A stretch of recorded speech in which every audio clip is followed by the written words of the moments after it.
Tonight, we continue discussing creating that home full of water, full of fire, full of love and attention, respect, time, and calm, centered, real discipline to gift our children with the best, healthiest, happiest lives possible. So we were discussing last week the idea based on the Torah portion, based on the Parsha of the plague, the Makkah of Barad, of hail, how in hail there was a special miracle of fire and water coexisting to do God's will and create this very horrific plague on the Egyptians.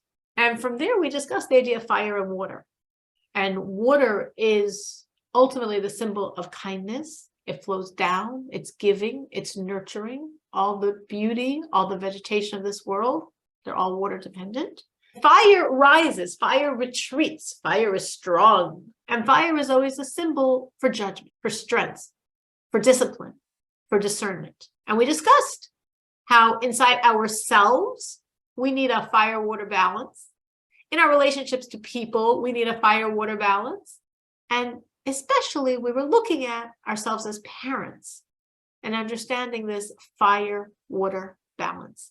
Hopefully people remembered over the week, thought about it, maybe made different choices to amp up the water or feel proud of the fire, and they saw something. Anyone did anything this week based on last week's class? Aliza? So with one of my kids one of my kids in school who really I felt needed to be reined in. I saw that she needed stronger boundaries. And I thought, okay, we need fire. And so I basically said, these are the choices. I gave her 3 different choices within, parameters that I felt were appropriate. And just as she said, okay, fine, I'll choose this one. And I said, wonderful. And then I started going forward. She then said, I changed my mind. I want this one. And I said, nope. And I thought, nope, this is where fire is burning off the possibilities of her going back to like meander, take more time and malinger and whatever. And I said, no, we're doing this. Right. Take over the lesson. Yes. She's the boss and not you. Yes. And it was hard. It was really, really hard because it's against my nature. And afterwards, she looked at me and said, you were strict. And she kind of smiled and then she continued working. So I want to say 2 things on Aliza's story. Well, the first thing I want to say is, of course, that's a Nacha story because you always love it when people actually remember and apply. The second thing I want to say is she took exactly the point that I was very strongly trying to bring out, or one of the points that we're actually going to focus on a lot more today, which is don't be scared to discipline. Don't be fearful of discipline. Don't feel, I don't know if it's really right. I don't know. It doesn't feel right. We're in the world where everyone's giving us the messages of just love and permissiveness. And therefore, we can have a guilty complex disciplining. So Aliza got it. She heard it. She did it. And it helped. The third thing I want to say is it's a lot easier doing it professionally than doing it with your own children. And I always, so for anyone out there that was like, hey, how come it didn't work for me that way? It's a weird thought, true confessions. Quite a number of times as a parent with my own children, I would tell myself, pretend they're your students. Now that sounds really weird. It sounds like, what type of mother are you that you want to pretend they're not your kids, they're your students? But I'm like, with my students, I know how. I know exactly what to do, officially at least. I could be very professional and very successful and exactly balance the love and the discipline, and it just flows. But when you're not in a professional setting, when you're not the therapist, the counselor, the psychologist, the teacher, when you're the mother, this is your kid. When your kid misbehaves, it twists you on the inside. And then your reactions aren't always coming from that calm, centered, your mind knows what to do and you follow through place. You could lose it. Does Hashem also give you kids that will know exactly how to push your buttons? Often. I mean, my kids do. They know I would say at exactly least 50%. At least 50%. I somehow found with myself, from my first child through quite a number, it was like every other the challenge, the easy, they can be easier. The challenge, the easy, like literally almost every other, and then it just got hard. and speaking Spaghetti's delicious. speaking with other mothers, So cute. I think I'm not alone in that. Though again, I don't want to put any words out for anyone that's like, oh my gosh, it gets harder. And I took it actually, I'm saying this very seriously because I was actually recently wondering, why is there that phenomenon? As you get older, your kids get more challenging. Like, aren't we better now? Don't we know more than we did 30 years ago? I came up with, and again, this was just my own thoughts, obviously based on the Torah I know, but this is, I'm not saying this is true. It was just my own understanding that maybe these souls, these obviously very big souls, and that's why they're very challenging, they need a really experienced mom. They need someone who really knows what they're doing and does it.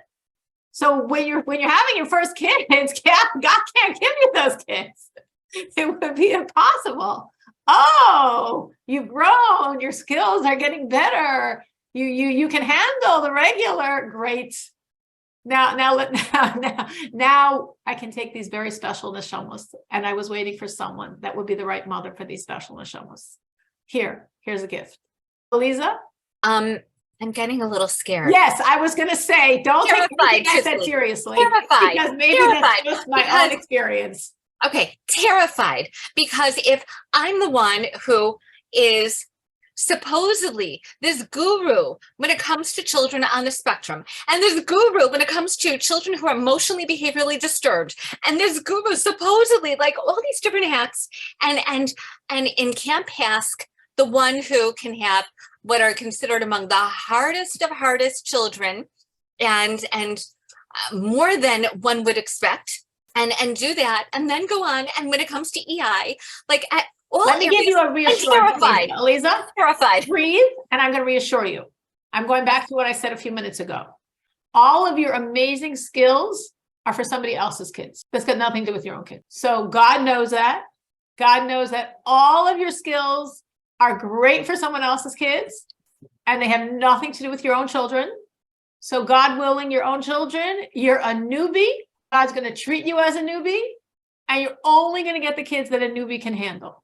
So no fear. Amen. None of your skills are going to be relevant because, as I was saying before, when it's your own child, it twists your inside in a very different way. Yes. And you react very differently. And there goes all your beautiful professionalism. And that's why my tip to myself was pretend they're my students. I'll do a much better job. I don't know if anyone else here is in that world where they deal with children professionally and have their own, and then they could agree or disagree with me. That's just honestly my experience. But I've had that experience for many years. Shira said, we do have those children, at least 50% or more, that definitely know how to push our buttons, and we can handle them. And something else that's very wonderful to always remember is I am exactly the right mother for this child, and this child is exactly the right child for me to mother. And that's also just a mantra of mine sometimes, or for other people to hold on to. I am the right mother for this child, meaning very often our insecurities or the sense of being a failure or the child's reality, and we feel like, God, I don't know what you were doing. I mean, I know you know what you're doing, but I don't get it, because obviously this child needs someone that I'm not. Obviously this child needs someone that's much more skilled than me, or has more resources than me, or has more time than me. I can think of special needs moms, new special needs moms, and suddenly they get this gift from God, and they're like, God, what were you thinking? Me? I can't do that. I don't have the resources. I don't have the money. I don't have the time. I don't have the skills. And God said, I don't make mistakes. That child's not a mistake, and you're being the mother. That child's not a mistake. Any child we have, we do have what that child needs. We might not have everything, but what's critical for that child, we have. And conversely, it might be at the same time, or it might not be at the same time. Children are the right children for you, which means your journey, the road your soul needs to walk, what has to push you, like Shira said, push your buttons. Yes. What has to push you to grow and develop and be sensitized, be more vulnerable to God, fulfill the reason why your soul's in this world. yes, our children are the right children, exactly for our journey. They push us, they force us to grow. Exactly their needs are what I need to interact with to become the person I can only be through my children. You're the right mom, and they're the right kids. That was tangential. I think it was still responding to Elisa's fears. We spoke last week. We spoke about 4 very important ideas that are all in the water element. We spoke about love and respect and attention and time. We focused on all 4, what it means to love versus what it means to respect, what is time versus what is attention. And we reassured ourselves that if you're really doing it, if you're stepping up to the plate with love and respect and attention and time, that is a foundation that allows discipline to be possible. As I said, there's a lot of fear in this world over discipline, a tremendous amount of fear, a crazy world. And we're being given crazy messages, scary messages.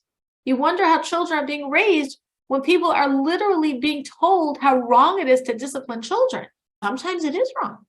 If it's being done with cruelty, if it's being done to gain power and use vulnerable children for your own power needs, if it's being done without a foundation of love and respect, time and attention. So it's like, you know, your account's empty. You're making withdrawals and there's nothing in your account. It's of course going to bounce. But in a healthy environment where we have all those great love deposits, where it's a strong home with a strong foundation, the love is the biggest gift you can give your children. And the discipline coming from that love is also a gift. And as Elisa shared in her example this week, sometimes we're like, am I supposed to be that like that? And the answer is, yeah, if it's the right thing for the child, absolutely. Again, the discipline, as we said, is calm. Discipline doesn't mean raising your voice and losing it and screaming. Doesn't mean getting annoyed at your children. None of us, of course, ever do that, right? It's calm, it's consistent, and it's within the context of a joyous, loving home. That's not harmful. That's helpful. What would a person be like without it? Continuing along this theme, what happens if we're perhaps human and occasionally we do lose it with a child? Obviously, maybe no one here ever does, but I think sometimes I do. We all have our different versions of what it means to lose it, but I definitely sometimes am not the picture perfect mom of the moment. So what happens then? How am I supposed to look at myself then? How am I supposed to look at my child then? Am I supposed to be concerned for them? Am I supposed to be concerned for me? If it's rare and not regular, my feeling, and anyone can disagree with me, but my feeling is apologize. I think that's a good thing to model for your children. I think it's to model that it's good to apologize. Don't model you apologize and then you continue doing the same thing wrong. Then you're giving them the message to apologize and keep doing the same thing wrong. But I personally believe, and again, I know there are those that disagree with me, but I think it's fine to apologize for a child, and I think actually it's good. Something else is, no, tomorrow will be better. Hopefully you'll sleep a little tonight. Even if you don't get that much sleep, hopefully tomorrow will be better. And have enough deposits so you can make those withdrawals. Meaning when you're constantly giving your children love and attention, time, focus, respect, it's another deposit, another pennies, nickels, dimes, quarters, all day long. We interact with them a lot. And there's a lot of deposits going on. Every smile, every time I did this for you. I remember you like this. I remember you don't like this. Listening when they're talking, even though you really have so much else you want to do right now. Really listening and not doing something else at the same time and not really listening. It's all deposits, deposits, deposits. And you know, you're human and sometimes you lose it. And we're not proud of it. We're not applauding it. We're not wanting it, but it does sometimes happen. So if the account is secure, if it's solvent, if you have a lot of deposits in that account, you're human. You can make an occasional withdrawal. It's fine. You're not harming your children. You're not harming the relationship. You're not harming your future desire to mechanech, to discipline properly. It's fine. But again, make sure you have a lot of love deposits for those withdrawals. That's all if it's irregular. If it's irregular, apologize. No, tomorrow will be better. No, your account didn't bounce. But my answer would be very different if someone said to me, this happens all the time. Like all the time, I lose it. And And again, I'm not asking what lose it means. Does lose it mean you raise your voice? Does lose it mean you give a snappy answer? Does lose it mean you have no patience and therefore are not going to give them attention when they want it? You have what you have to do, and there's just no time to listen to them.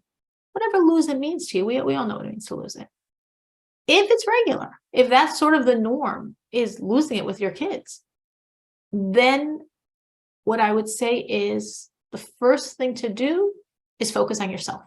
Focus on your self-care.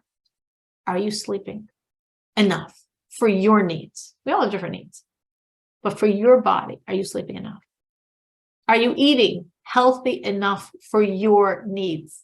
We all have different needs for how healthy we have to eat. And of course, we all know the healthier the food, the more time it takes to prepare. That's just sort of how these things work. Is it healthy enough for your body? And do you have time for self? And again, the same thing. It's what you need. And we can't feel guilty for needing more than someone else. I know sometimes we feel like inadequate. Like, why do I need this amount of time spent on my food? Why do I need to sleep this many hours? Why do I need self-time when my friends and my sisters and my sister-in-laws and my mother and my mother-in-law, you're not any of those people. You're you. You have to give yourself the care you need. And if you're not doing that and you're consistently losing it, it's really not fair for your children. Therefore, you have to prioritize the sleep and the eat and the time you need for yourself to be fair for your children, that they should have a good mom. That's one possible answer. The other one, I think someone started speaking, but I didn't hear. The other one I'm going to say is sometimes we lose it a lot because our expectations are not realistic. Because what we're demanding or thinking is appropriate and how a child is supposed to behave is just not realistic. And I actually see this quite often when I speak to people and they tell me what their child did wrong. And, and I'm like thinking, wow, if only those were the things my child did wrong, I'd be in great shape. Not everyone. Obviously, there are many people contending with very, very, very difficult situations. I'm not trivializing any of those difficult situations. But I also see a number of mothers that worry over themselves as mothers and worry over their children because they have very high demands. They have very high demands of what it means respect, of what it means the house is clean, of what it means the child is obedient, of what it means the chores the child is supposed to do. And I think sometimes the reason for these very unrealistic demands is because parents are by definition a generation older than children. And if you as a parent, especially if you as a parent were raised by, I'm going to say, an immigrant parent, meaning if you 30 years ago were raised by someone who came from a different country that didn't have the Western world's very laissez-faire perspective on parents and children, you were raised with like traditional rules and discipline. So now you're American, your kids are American, it's 30 years later, and those kids are no way going to function like you functioned as a child. And that's just reality. So again, if it's irregular, we know how to handle it. If it's regular, I would self-check on those two levels. Am I getting what I need? And if I am, are my demands appropriate? And hopefully by modifying one or both of those things, it won't be a regular phenomenon. Any thoughts, any questions on any of that? Aliza. I just want to put out there that sometimes I think that in this, as you're saying, laissez-faire, culture of people being afraid to discipline, people are sometimes actually afraid to put appropriate demands on their kids and then losing it when they realize that the bar was way too low. And that if anything, I think kids feel better about themselves when there is an appropriate bar that that's not too high and not too low. Absolutely. Absolutely. Not unrealistically high and not so permissive that you wonder if your parents really care. So some specific details and then a general thing I really wanted to discuss that I think is really important. And the Hashgacha practice is I had a long discussion with my child over this tonight. Not that this class was prepared tonight. So just some of the common things we deal with. Sometimes there's a lot of argument in a home over children doing chores, over children doing their homework before device time. So there's a program out there. I haven't personally used it. So I'm just sharing something I haven't used, but have heard about, and it might benefit someone. If it does, you have to credit whoever told me about this. It's called the Sidetracked Home Executive. I don't know if any of you have ever heard of that program, but everyone gets cards with their responsibilities, and mommy has a stack of her responsibilities, and every child has a stack of their responsibilities. It's a really very clever method to train your child to take responsibility, to train your child to work before play, and to get them to not complain about their jobs because they see your stack as a lot bigger than theirs. So again, Sidetracked Home Executive. If anyone tries it and it works, please feel free to share it with the rest of us. I did not try it, but I have spoken to people that really felt it was amazing for their families. Something else, and again, a point. Wait, before you go Yeah. on, is this a game? Is this a book? Is this an app? Is this what is it? No, as I understood it, it's a structure that's teaching you how to create in your home this set of cards based on what are the responsibilities of each person in the home, and then to organize them in such a fashion that these cards have to be done before these cards can be done. It's like very simple, but it's very good for children because obviously for some adults use it also just for themselves to like organize themselves, but it also could be used as a parenting tool to train your children to be responsible adults. Because unfortunately, there's not a lot out there in the world that trains our children to be responsible. And that's really something that's very beneficial in this program. If they don't want to do something, so again, we were talking about not wanting to do the homework, not wanting to do the chores. It could also be they don't want to daven, whatever. They don't want to take a shower before showers. There's a lot of things children, depending on the age and stage, don't want to do. Generally, it's good to like accept, acknowledge the feeling, and move on and just say, do it. In other words, sometimes we skip the accept and acknowledge the feeling and we just get to the do it. And sometimes we get stuck in a fight. To streamline this is to hear them, to acknowledge what they're feeling. Feeling is feeling. They're allowed to have their feelings. And then we move on and we do it. What I think is good personally in those types of situations is model for them that there's a lot of things we don't like to do and we do them. We all probably have a long list. So I think it's wonderful to say, again, people can disagree with me, and I'm not saying this is Torah. This is just my personal feeling and experiences. So if it doesn't work for you, don't do it. Or if you think it's wrong, don't do it. But this is not like what we discussed last week of like, should you share your previous lifetime transgressions, especially if the kids happen to know them anyway? Nothing to do with that. We're talking about responsibilities like washing the dishes, cleaning up the pots, shopping, putting whatever, all the mundane chores. No transgressions here. I think it's fine to say, I totally relate that you don't want to take out the garbage. Every night, I don't want to wash those dishes. And then I do it. I totally relate. It sounds strange that can make such a difference, but that moment of empathy is like, oh, I was heard. Oh, it's okay to not want to take out the garbage. It's okay to not want to straighten up my room. It's okay to not want to daven. And then I do it. Meaning the same way you could say davening. I totally relate to so many days I'm so pressured for time. I feel like, oh, and then I daven. And I'm glad I did. Or it's also like, can I say something? Sure, of course. It's also like a lot of the time, like you expect them to do it like right then, that second. So I think like also like being flexible and seeing, okay, like your child really doesn't want to take out the garbage. Okay, like yeah, acknowledge and understand that and be like, okay, like maybe go, finish your homework and throw your plate out, and then when you're ready, you can take the garbage out. Kind of like so they don't feel the pressure that they have to do it like right then and then. Like that second. That's a great idea. I like that a lot. I think you're actually very right because we're also like that. I mean, I'm like that with my kids that want my attention now. And I just want to finish what I'm doing and then I'll give you the attention. And it's this intense pressure of this child wants me now and I want to finish now what I'm doing. And in 5 minutes, I'll focus on the child. So the same way I can totally relate to that for myself. Our children are legitimate human beings, no matter how old they are.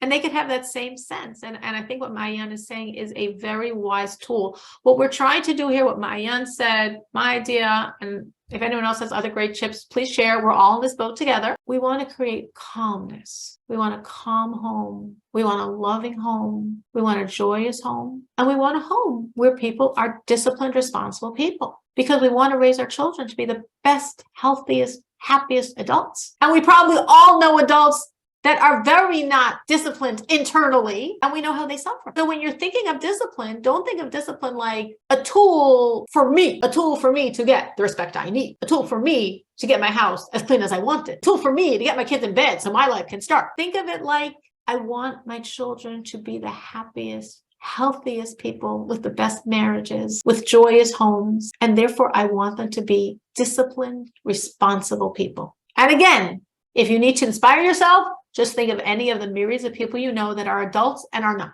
And then you'll realize again that this is actually a gift you're giving your children. And believe it or not, they don't have to be like 50 years old to look back and appreciate it. And going back to what Eliza was saying about setting that bar, not too high and not too low. And I said to her, and I meant it very sincerely, of course, setting the bar too high isn't fair for them or anyone else, but setting it too low doesn't give a child a good feeling. Literally, children can tell me, I don't mean like children, but people can tell me about their childhood or as adults. Parents didn't care. If they cared, why wouldn't they have pushed me more? If they cared, why wouldn't they have demanded more? And you're sometimes thinking like, why are you blaming your parents? You were such a typical child. But of course, that's how people are. So yes, we want discipline to help our children be disciplined, to give them the best life. I said last week, I quoted from the fifth Lubavitcher Rebbe, the Rebbe Rashab, that we are supposed to spend 30 minutes a day, every day, thinking about the education of our children. The first thing to do to spend those 30 minutes is figure out when you're going to do them. Because if you don't have a time slot, it's not going to happen. And I do speak with women and they literally are like, okay. I'm like, okay, how long does it take you to drive to work? Or how long does it take you in your carpool? You got 15 minutes there and back. You're good. Just turn off your phone. Not, twice a day when the kids are in the car, you got your 30 minutes. So you have to really plan it out. I don't imagine anyone just has 30 minutes where they sit and drink a cup of coffee with their phone on, but 30 minutes a day thinking about the education of your child. And in those 30 minutes, it's good to think, what are the messages my child needs? Now, sometimes if you have more than one child, you're like, wait, how do I cut 30 minutes into all the needs? Sometimes I think, and I'm just suggesting a few different systems. Sometimes it could be like the child of the week. There were definitely times in my life, which is not now, when I had a lot of children home as versus now, my empty nest of two, but where I would like every week pick a different child. And that was the child of the week. And they didn't know they were the child of the week, but I knew. Of course, sometimes we pick the child whose ball is crashing. That's a very wise choice. So when you have that child, you don't have to pick the kid of the week whose ball is crashing. But when you have that child who's crashing, definitely focus and definitely make them that priority child. And sometimes you can think, I'd like to, in these 30 minutes, I don't have a specific child who's of dire need now more than just the norm. I'd like to think, what message do I want to give all my children? What is the message? Do I want to give my children the message to be other-centered, to be non-materialistic, to speak in a calm tone, to care about their grandparents? Well, what message would be a nice message to help the home? And then whatever you choose, super saturate, like Rabbi Akiva's rock. As I know, I've told you this story. It's one of my favorites because it just so resonates with me, this concept that Rabbi Akiva, as we probably all remember, was going to give it all up. Sorry, Rachel, I'm not trying to renege on my deal, but I can't learn Torah with a 5-year-old. I don't fit in the chairs, then nothing's penetrating my brain anyway. And then he saw that rock with that hole perfectly bored in it. He's like, what? If water could penetrate a rock, surely Torah can penetrate my mind and heart. And he went back and he studied for 24 years and became the greatest sage of Israel, Rabbi Akiva. 24 years? We've got more than 24 years. We've got a lot of time on our side. We don't have to worry, will my children not get the message that I am trying to give them? I feel very strongly, I've seen this in my own experience and of course with others as well, that whatever messages you really, really want to give your children, they will get. You literally have time on your side. You are the mother. You're going to give them message after message after message, and it will penetrate. They will absorb it. They might not absorb it and look like you. Maybe that's never how they're going to look. Maybe that's not how they're supposed to look. But each one, they will get the message. So we just keep giving it and we keep trusting it will penetrate. Now, what I was talking about now is for regular situations with, we'll call them regular children. If a child's in a major rebellion, which often for our children coincides with or is part of a major religious rebellion, though it's very rare that it's a major religious rebellion without other pieces as well, but it could be. If it's a major rebellion, then my advice would be different. Again, I'm just saying this because I see sometimes the opposite, and people give parenting based on children in major crises, and sometimes that's supposed to be the parenting for everyone. And I'm saying conversely, don't feel that what's true in general is also true for a child in a major rebellion. I'm going to say a religious rebellion because that's honestly what we often deal with usually some other things as well, but it might not be a religious rebellion. It's just going to be a major rebellion, and somehow religion didn't become a sacrifice. In that case, give a lot of love, and we just keep our mouths closed. We just give the love, give the love, give the love. That's what the child needs. But that's only for the child already in the throes of a major rebellion. And I'm emphasizing that because I know there's a lot of people out there that deal with children in major rebellions and then broaden that advice to all children. And I think we have to very clearly discriminate and say children in a major rebellion need a lot of love. And often that's all you can do. But regular children, who can be challenging, because what child is not, they need, as we're saying, a lot of discipline. They need to know their parents care enough to discipline. Why do I say care enough to discipline? Because it's hard to discipline. I had an hours-long conversation with my 12-year-old daughter, just to put in the context, about why can't she have a smartphone? I'm like, no. And she's telling me about this 8-year-old she knows, this 6-year-old she knows. I'm like, you're probably right. Probably every other child on the planet, but you has one. No. I mean, of course, then we spoke about it for a long time. But in essence, I love you enough that I'm going to say no. And I'm not going to give in to the fact that every other child in your class or in the school or in the country or on the continent all can do something. I just love you too much to just say, all right, if everyone else is doing it, I'll let you get hurt also. Why not? So this specific, this example I just gave, which was a real life tonight example, is actually probably something we all contend with, depending on the age of your child. Maybe if the oldest is 6, you're still okay. Though I was told tonight about the 6-year-old that has one as well. But we need a lot of strength to discipline, especially because everyone else but your child. Sometimes it's good to check with other parents to actually find out that we're all being told that same erroneous message. But whatever. We need a lot of discipline to withhold things that harm them. Like I'm saying, for example, devices. And obviously, a device is just an example. There's a lot of things out there that children want to do that are not good for them. But unfortunately, it's a very prevalent example. It's a very tough example for all the complexities of the issue. And we have like 8 minutes left, so we're not going to get into all the complexities of the issue, but there's a lot.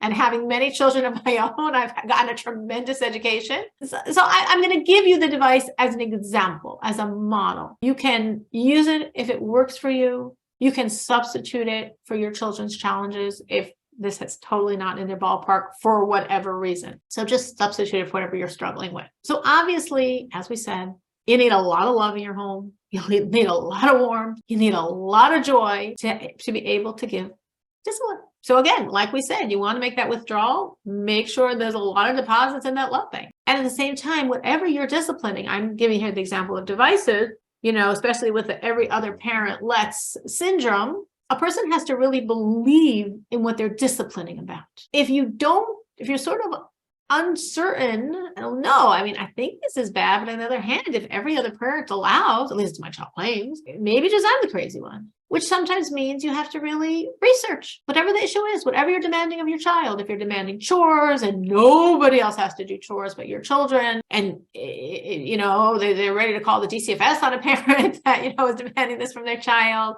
If it's a bedtime, if it's to dress in a certain fashion, whatever it is, you have to really ask yourself and research and maybe speak with other people you respect in terms of parenting. Is this an appropriate discipline? Because you have to really believe in it to be able to enforce it. So if you're too busy and exhausted to research properly, you're going to probably end up caving in, because it's hard to be very firm on something that you think is how they should be.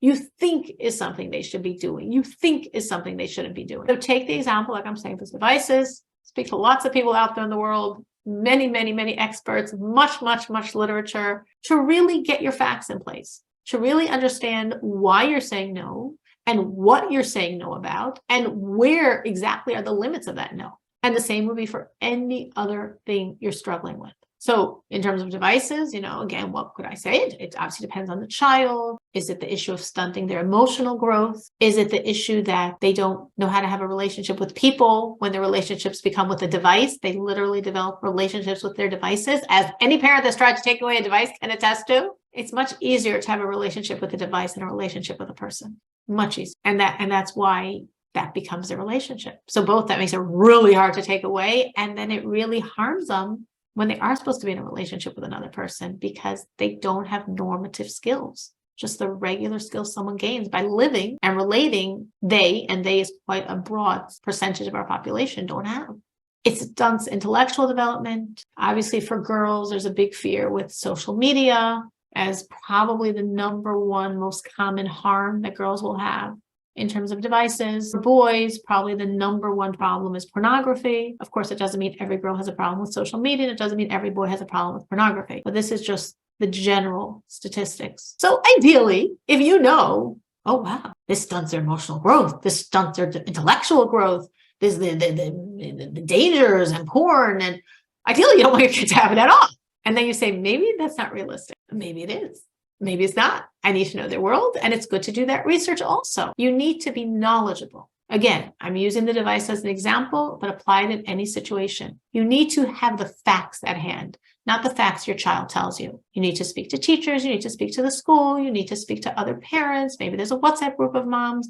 Really, what are other mothers allowing? As I'm saying, devices, what are they allowing? Are there filters? Are there time limits? Are they not smartphones? Like, get your facts straight so you aren't thrown by what your child is going to tell you. And obviously, if you're in a world where there's no way my child isn't going to have a phone by age whatever, looking to understand filters, understand what it means, a strong filter, understand time limits. If children are young, you can use like Family Link. That's great for a child who's not going to try to go around the system. If children are older, they will try to get around your filter. I can guarantee that. And then the best one that I know of that is really hard to get around is NetSpark. It's the only one I would ever advise because almost every other filter the kids can get around. If your child doesn't know how, don't worry, they have a friend who can tell them. If you're putting a filter on their device, the best thing is to put a filter on your own device. That is true for devices. It's true for many other areas of discipline. Again, take that model of devices and think how that applies to anything you and your child are struggling with. If you want them to have a filter on their phone, the best thing to do is put a filter on your phone. And then you can apply that to bedtime and chores and dressing and language and talking about all the other things we want from our children. That's always the strongest rule. If you tell your children, I have a filter on my phone. I have a time limit on my phone. I have a bedtime on my phone. I have times I'm not allowed to use my phone. Just like you. I have all these things. And because right away you're diffusing what they're going to tell you. Oh, you don't trust me. I imagine every mother here that's ever dealt with that has heard that line. You don't trust me. And you say, it's not that I don't trust you. It's not that I don't trust myself. I don't trust the device. And again, take that model and apply it for whatever the area. It's not that I don't trust you. I'm doing the same thing for myself. It's not that I don't trust myself. I don't trust the device. These devices are designed a lot of intelligence and billions of dollars to be addictive. We're not even talking about anything worse than that. They're designed to be addictive. That's deliberate design. There's all these truths coming out from the people that used to work for Google. And the purpose is, how do we addict people? That is literally the goal. And of course, there's many things worse than that, but that's enough. On a very simple level, just something that you can do and then share with your children. I turn off all notifications. My phone doesn't beep at me. I don't need my phone to beep at me and tell me when I'm supposed to look at it. Just a simple step of freedom. I'm not being controlled. I'm making choices. And when you do that and you model that for your children, you say, I don't have any beeps on my phone. I don't hear any notifications, but you won't know when you get up. That's right. When I choose to look, that's when I'm going to find out. All of these little things really create a total message of health, how you're making healthy choices and modeling for your children to make healthy choices. I think it's very important, since very probably the world your child encounters is very different than the world in the house.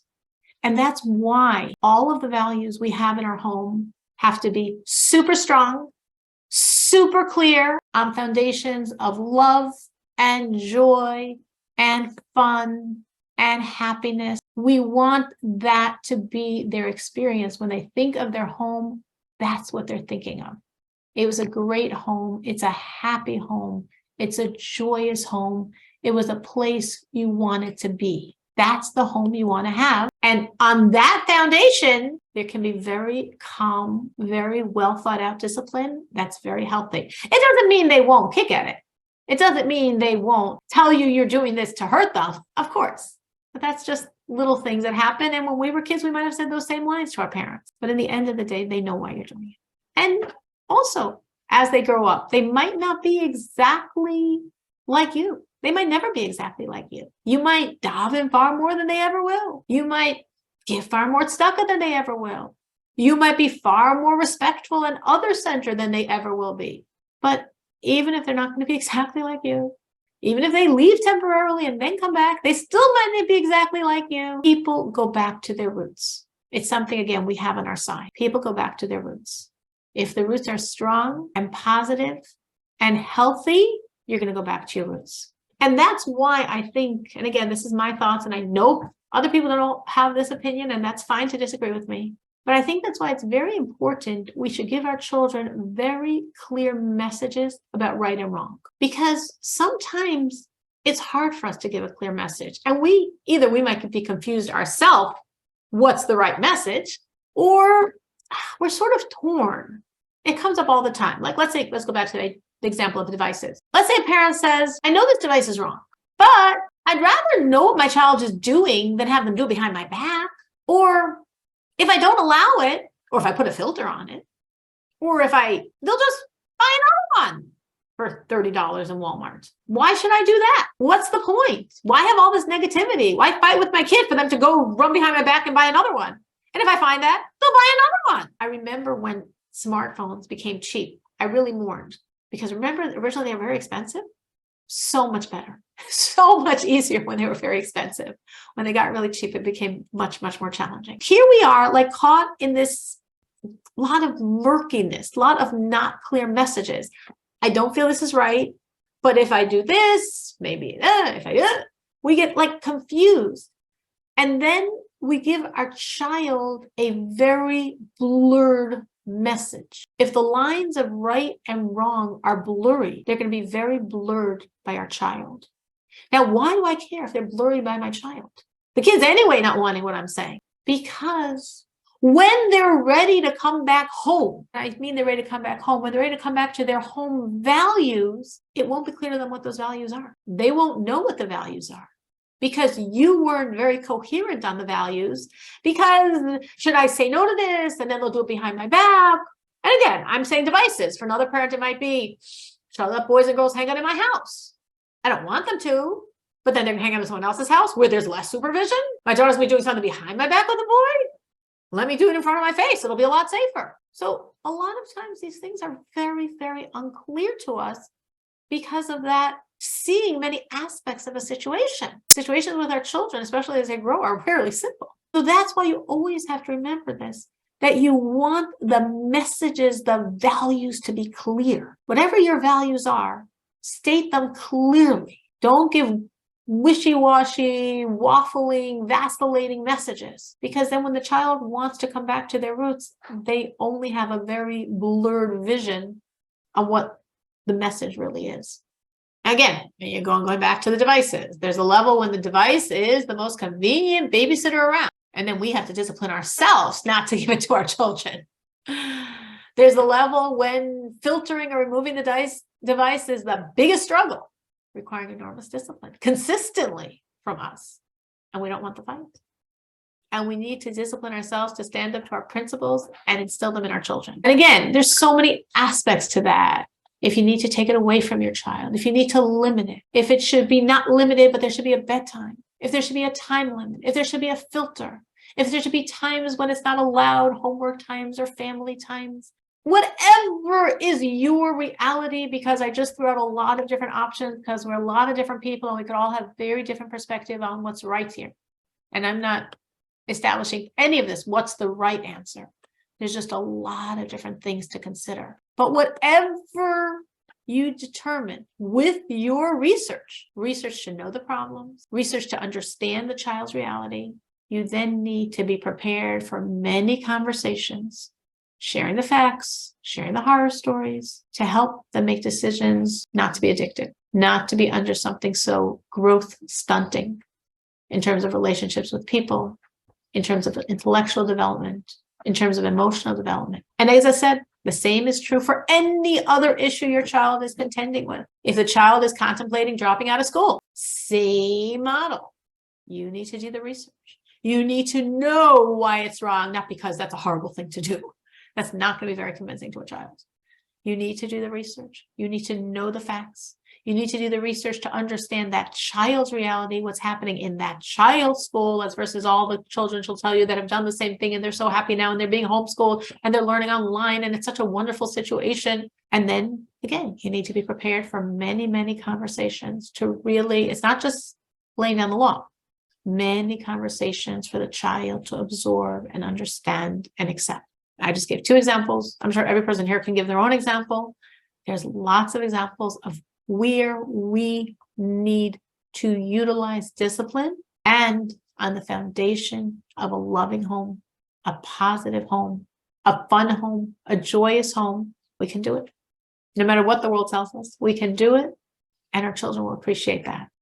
Work on that foundation. Super important to prioritize this, and we should all have a lot of success, because whatever you're doing, you need, as we say, siyata dishmaya. Siyata dishmaya means we need God to pitch in.